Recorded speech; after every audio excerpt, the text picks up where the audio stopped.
to the visitors, warm welcome.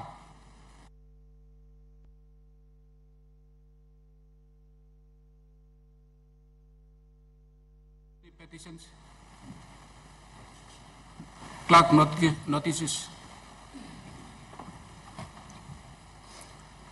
The Minister for Petroleum gives notice that he shall present a bill for an Act A to provide an administrative framework for the implementation and enforcement of laws and policies governing petroleum activities and matters in Papua New Guinea, and B, to establish the National Petroleum Authority to replace the Department of Petroleum and Energy and for related purposes. The Minister for Petroleum gives notice that he shall present a bill for an Act to amend the Oil and Gas Act 1998 and for related purposes.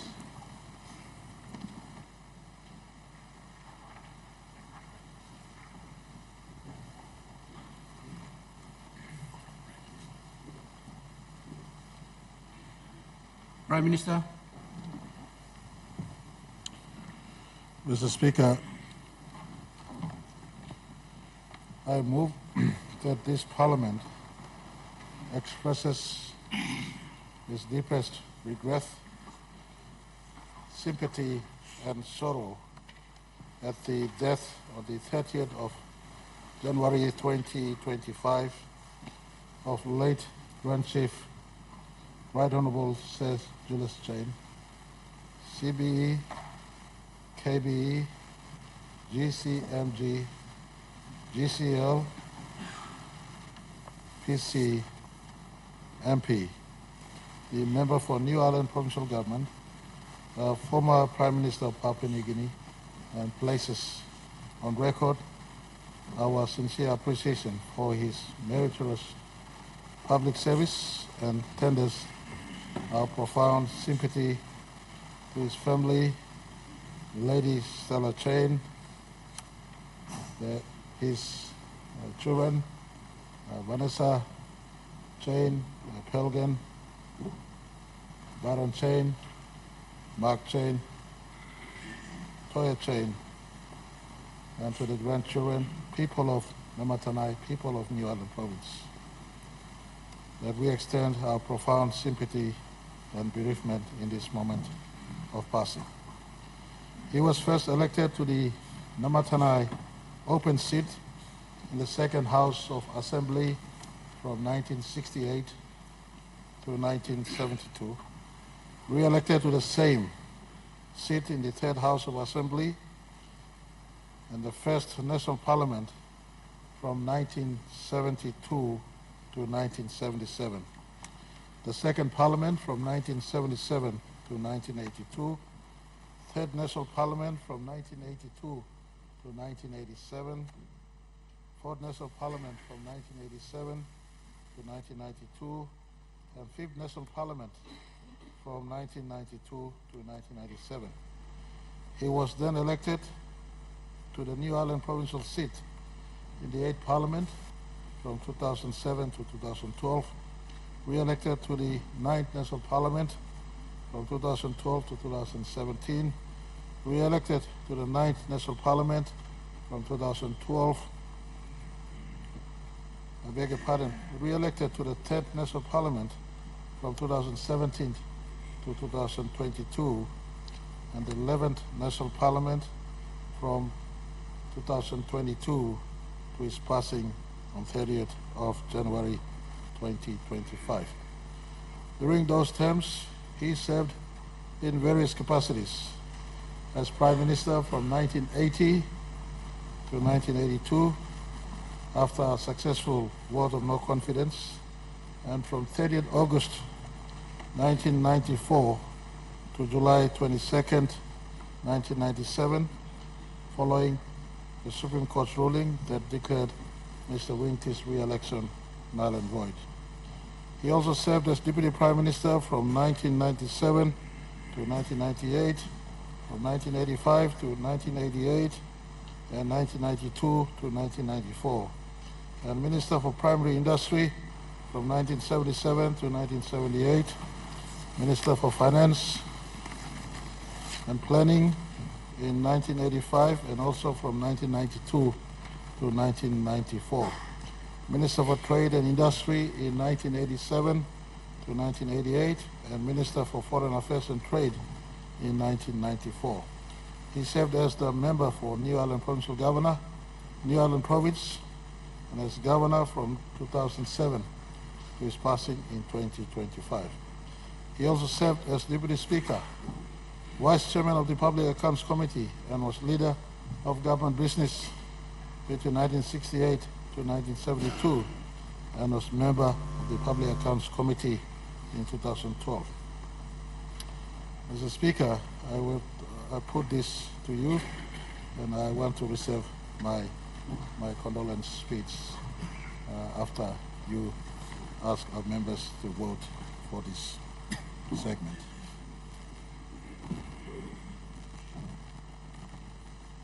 Leader of the Opposition.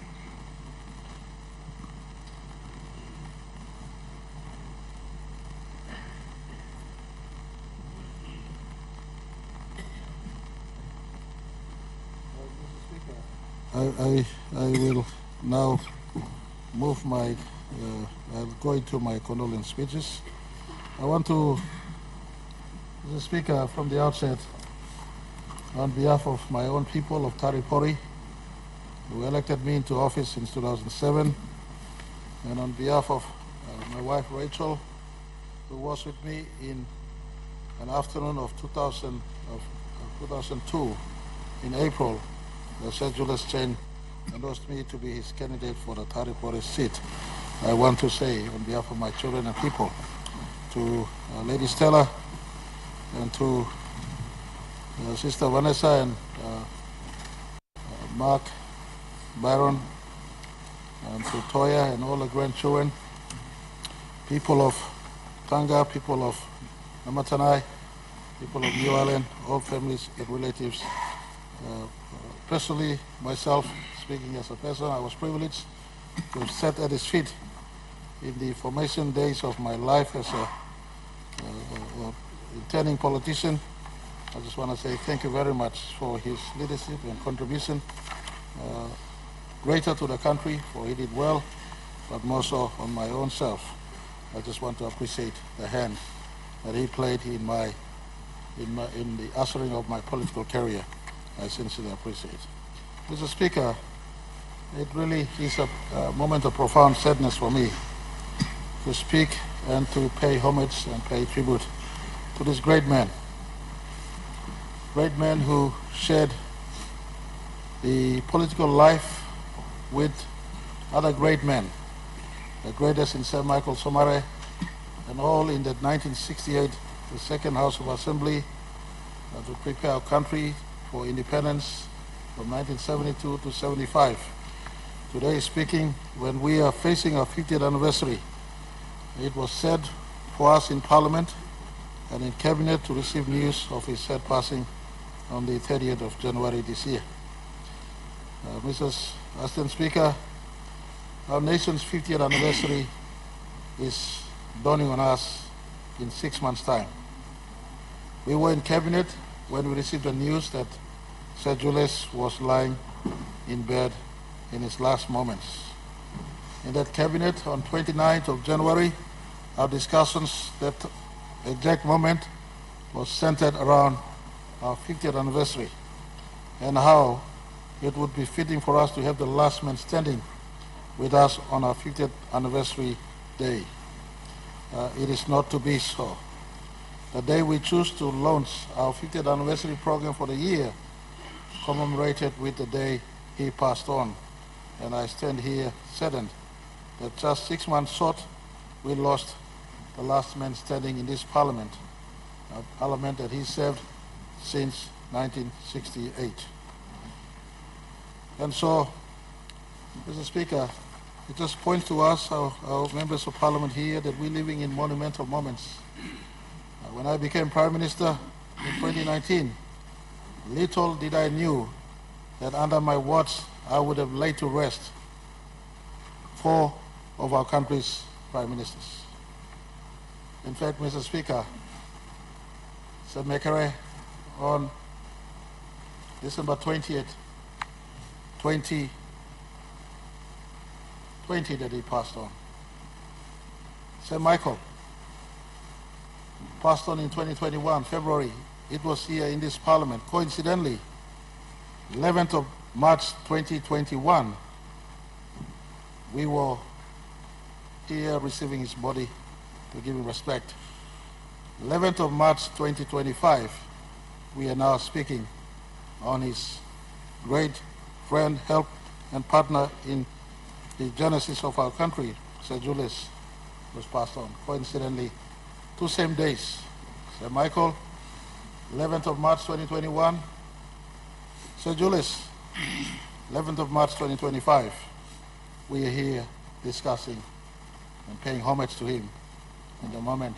Two leaders who saved our country, our #1 Prime Minister and our #2 Prime Minister. Great compatriots in the cause for our country thus far. Sir Julius rose from a humble beginning, and needless to repeat, as most of us know, but he was born for the moment here to record it from the current serving Prime Minister. I have to say he was born on the 29th of August 1939 on Tonga Island, New Island Province. Since then, he has emerged to be our country's second Prime Minister. Elected into office in the 1968 Second House of Assembly as member for Namatanai, formed People's Party on the 11th of November 1969 with Warren Dutton and 11 others. Sir Julius, since then, partnering with Sir Michael, became our country's leading advocate for independence and worked hard and tirelessly ushering our birth as a sovereign nation the 16th of September 1975. His life, right through the time he has been in public service, has become synonymous with some of our nation's historic landmarks. 1975, as our country's first finance minister, he was the chief architect in respect to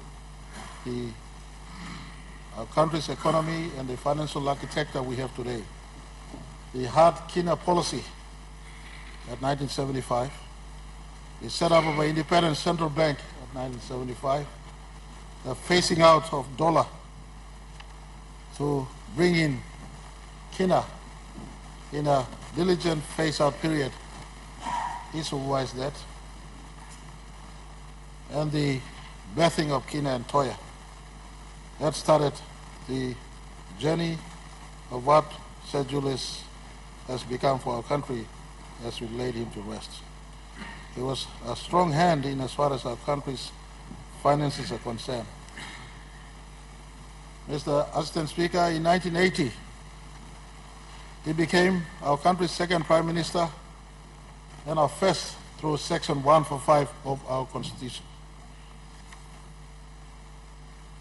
In 1994, he became our country's Prime Minister again, our first utilizing Section 146, provision of our Constitution, Section 146. 1997, and in 1994, if I could add in, introduced the soft Kina policy to mitigate some of our nation's tough economic woes at the time. He allowed Kina to be floating on its value on the open market again.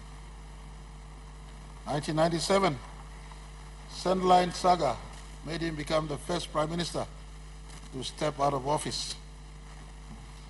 And if I could put it here at this juncture, I want to thank him and People's Progress Party that in 1997 they allowed the late John Giano, cross-reference outside from People's Progress Party, and allowed the late John Giano, who was then leader of Pangu Party, to become the acting Prime Minister. In 1997, he became the first Prime Minister to lose an election, a sitting Prime Minister to lose an election by his own people of Namatanai, who chose someone else than him. And he was out for 10 years and returned in 2007, this time to serve in his capacity as governor of his beloved province of Namatanai. In the sunset of his life, he was a deep advocate for decentralization and empowerment of the provincial government system. And I want to say that his vision for provincial self-reliance is encapsulated in his own Malagan Declaration, something that we commit to look into and resonates with my Take Back PNG mantra that each province must have self-sufficiency as far as economic growth is concerned. Sir Julius, in the sunset of his life, looked back in politics and felt that governance is not empowerment of Waigani, but decentralization of governments closest to the people, and that is where the provincial government is. And so this moved on, and I want to say this juncture to all of us that at this Parliament, the foundational leaders of our country are passing on. With the passing of Sir Julius, some others fell with him in this year. First Premier of New Britain Province, the Honourable Edmund Tobining Sr. passed on. We do acknowledge him too. Our recent Governor of Milne Bay Province, the late Honourable Sir John Luke Crithin, representing the class of Papua New Guineans who choose PNG home. Some of us were bettered into this country, so we have no choice but to work.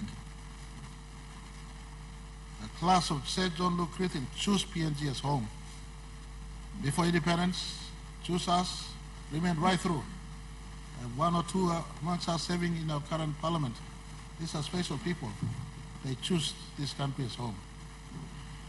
And they are passing on. What is it that we must do this time around? My brothers and my three sisters in this parliament, politics can come and go. But leadership starts at the core, our core of service to our people. If there is something Sir Julius taught us, Sir Julius taught a life of maintaining your own space, but working together with others.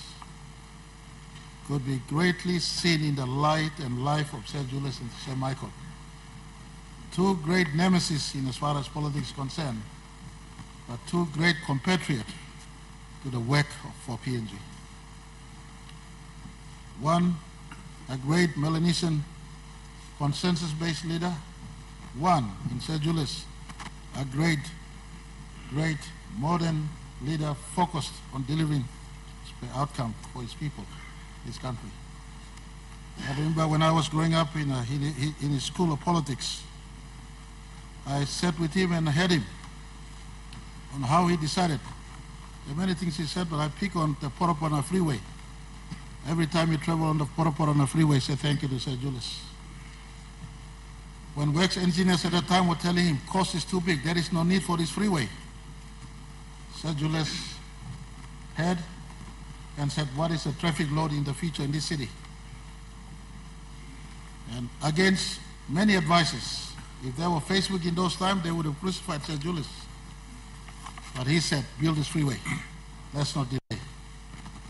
And the freeway was constructed late 1996 and 1997. That is the man that is in passing. They've played their role for our country. I want to close by saying thank you to the immediate families.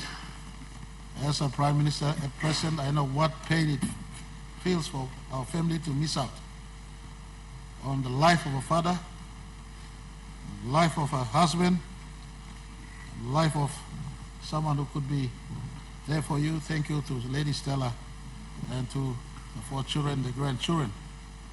You have lended a husband and a father to us to be our leader. We are forever grateful to the family, immediate family of late Sir Julius. I want to say, if on our side, in the sunset of his life, if we have offended Sir Julius, then the best redemption we can seek or we could do is to ensure his dreams, especially Malagan Accord and other dreams he had, not just for New Ireland, but for our country, that resonates with some that Pangu have. As far as people empowerment, where it matters most in as far as the resource is concerned, gets to materialize in this parliament as our nation prepares life beyond 50 years of our nationhood without the anchor leaders of our country that are now in rest. May God give this great leader eternal rest, and according to his wisdom, resurrect him to eternal life when Jesus Christ comes back the second time. But in the meantime, I, on behalf of Taripori, I, on behalf of Pangu Party, and for the government I lead, and many good leaders who stay with me, offer our sincerest condolences, our profound sympathy to the passing of this great man of Papua New Guinea, was symbolic to Kina and Toya, and was symbolic to the economic independence that we are pursuing. Thank you very much. Leader of the opposition.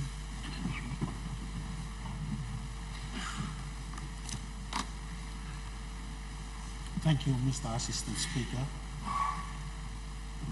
I also would like to join the Prime Minister and Parliament in paying our tributes to this great man, great leader, great chief of our land. I acknowledge the presence of the acting governor of the New Ireland Provincial Assembly and the members of the Assembly who are in our presence this afternoon. I also acknowledge the chiefs of New Ireland, the Mai-Mais, who are also in our midst. Lady Stella Chan and the children, Vanessa, Byron, Mark, and Toya, and the extended families, members who are with us this afternoon in the chambers. Also to the New Ireland community here in Port Moresby and throughout Papua New Guinea. On behalf of my wife and children, the people of Kiruna Good Enough, the people of Milne Province, Papua New Guinea as a whole, and the honorable opposition I honorably represent. Mr. Assistant Speaker, late Sir Julius was with us in the opposition until his final call to be with the Lord. He chose to be in the opposition. We in the opposition treasure his wise counsel and advice. Having a senior statesman in our midst, a man with great stature, yet very humble and respectful. Also respected by Papua New Guineans locally and by the international community as well. Mr. Speaker, I pay homage to the late Right Honorable Sir Julius and salute him for his enormous service to this great nation of Papua New Guinea. The contributions by Sir Julius or Sir J, as most of us would remember him by, to this country during his formative years, starting in the 1960s until independence was achieved in 1975. is beyond compare and perhaps equal only to those of the great chief, Grand Chief, the Right Honorable Sir Michael Thomas himself. One day, Mr. Assistant Speaker, when historians come to write the history of Papua New Guinea, I hope they will not miss the great contributions to this nation of these two senior statesmen, but will be able to document every milestone contribution by Sir Julius, or Sir J, and Sir Michael, who, with the help of other leaders such as Sir Albert Marikiki, Sir Ruben Tareka, Sir Tai Abao, Sir Thomas Cavalli, Sir Paul Lapun, Sir Ebia Olawale, Sir Matthias Toliman, and Sir Yambaki Okuk, to name but a few, who also assisted in the founding of our great nation, despite their limited education and experience or precedence in the art of politics and governing. I would say much is yet to be decided of today's leaders. We must strive to be like our founding fathers, or even better. Sergei was born on the 29th of August, 1939, on Tanga Island in New Island Province. He was fifth of the 7 children of his father, Mr. Chan Pak, a trader from Taishan in China, and his mother, Miriam Tinkoris of Natanai, New Island Province. Mr. Assistant Speaker, Sir Julius was married to Lady Stella Chan in 1966 and had 4 children: Vanessa Andrea, Byron James, Mark Gavin, and Toya Chen. Apart from English and Tok Pisin, Sergei also mastered the Susarenga language, his mother tongue, and his father's Canonesis language. Sir Julius Chen was educated at Matis College, Ashgrove in Brisbane, Australia. As a young man in late 1960s, Sergei got involved in politics. Together with Warren Dutton, he founded the People's Progress Party, or PPP, in November 1969. He had been parliamentary leader of PPP party for much of the period from 1970, except for 10 years when he was out of parliament from 1997 to 2007. Mr. Assistant Speaker, Sir Julius Chen was Prime Minister twice. First from 1980 to 1982, then from 1994 to 1997. He was Deputy Prime Minister 4 times, in 1976, 1985, 1986, and from 1992 to 1994.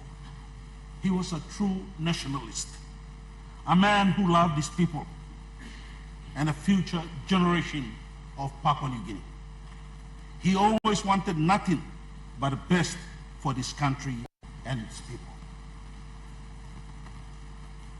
Sir Julius Chen also held following ministerial portfolios as Minister for Finance, from 1972 to 1977, from 1985 to 1986, and from 1992 to 1994 as Minister for Primary Industry, from 1977 to 1978 as Minister for External Affairs and Trade. Born a politician to serve in public office, Sir Julius Chen couldn't stay out of politics after he lost his seat in Parliament in 1997 elections. Sir Julius Chen contested and won the New Ireland provincial seat in 2007, and became governor for New Ireland province, an office he retained until his passing on the 30th of January 2025. In recognition of his great contributions to this country, Sir Julius Chen was rewarded by Her Majesty Queen Elizabeth II in knighting him initially with a Knight Commander of the Most Distinguished Order of the British Empire, or KBE, in 1981, and which,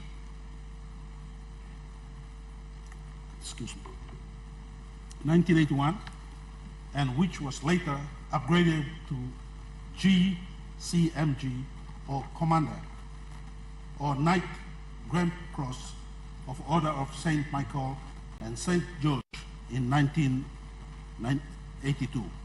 Her Majesty made Sir Julius Chen a Privy Councillor of the very exclusive Privy Council. Sir J had major accomplishments.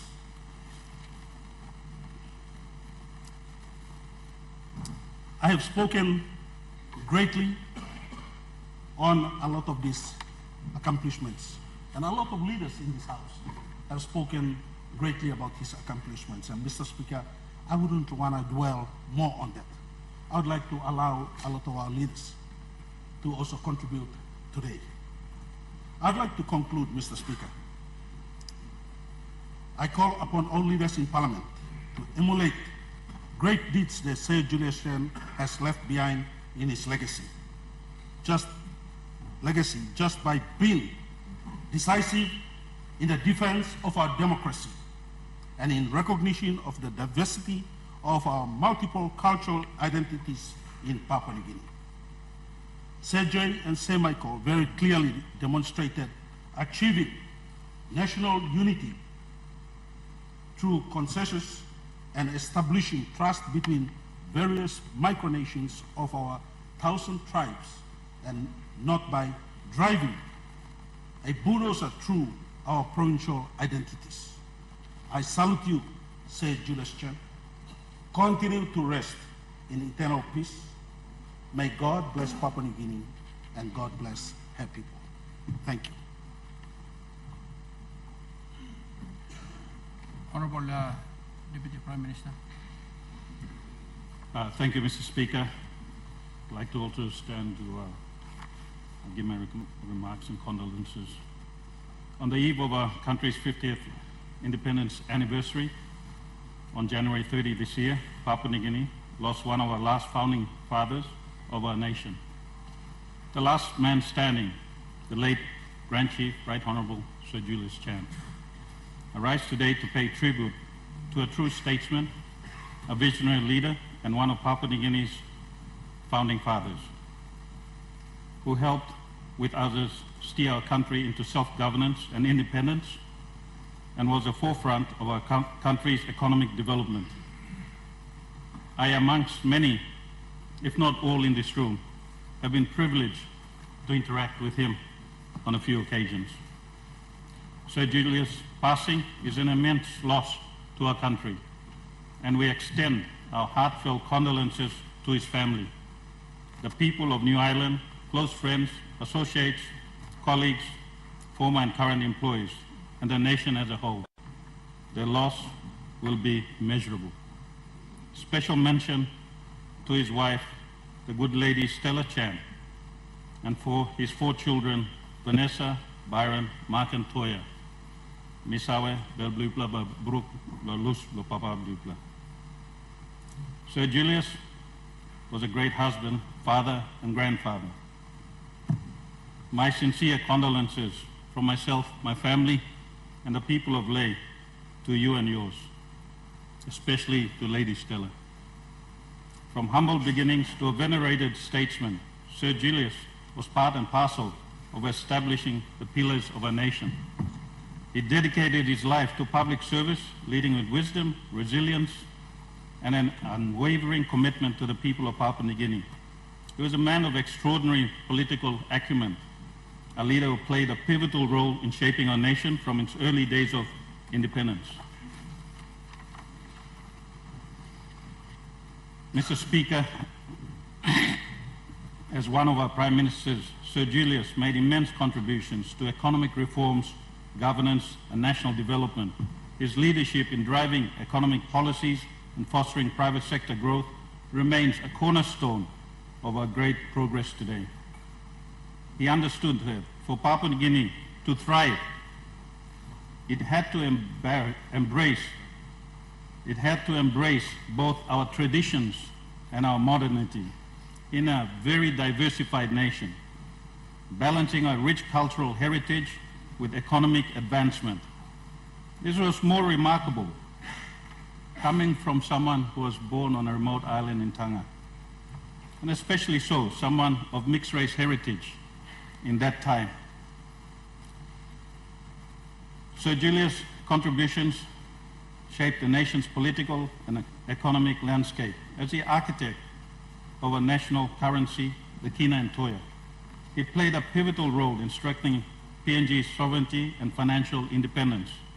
His leadership as Minister for Finance in 1975 laid the foundation for economic stability and self-reliance. Through the People's Progress Party, which he co-founded and led with distinction, Sir Julius championed economic growth, political stability, and provincial autonomy. Mr. Speaker, beyond politics, Sir Julius was a man of great integrity, diplomacy, and wisdom.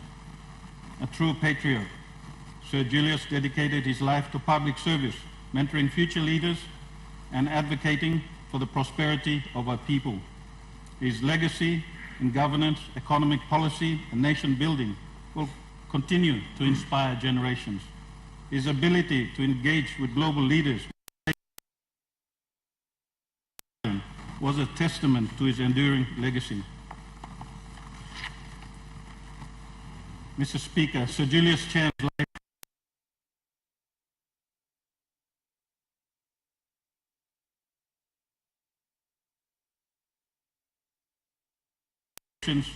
of Papua New Guineans.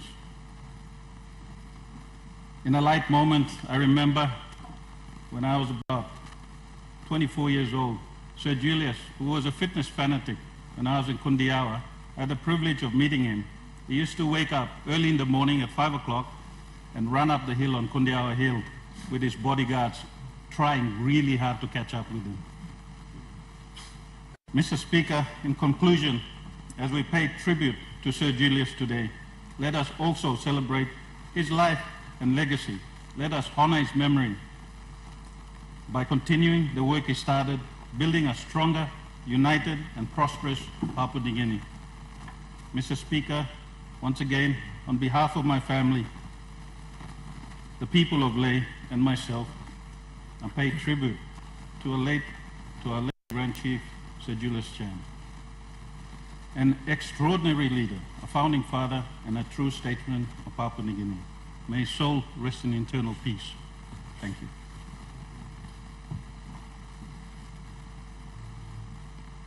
Regional Member for Gulf. Thank you, Assistant Speaker. Assistant Speaker, today I stand before you with a heavy heart. A heavy heart to honor a great leader, a mentor and a dear friend, and the last man standing.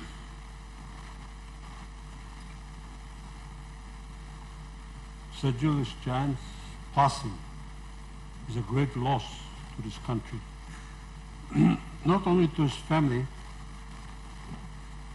and New Ireland province, especially, but to Papua New Guinea. He served with dedication, he served with honor, he served with commitment and unstinting loyalty and skill for over 50 years until the last day of January this year. He was an icon, and I want to appreciate the presence of the acting governor and the Maimais of New Ireland who are in the chamber today. He was an icon, one of Papua New Guinea's longest serving leaders, and a leader, I believe, one of the first to die in the job whilst having his people's mandate. And his contributions to our nation will remain for generations to come.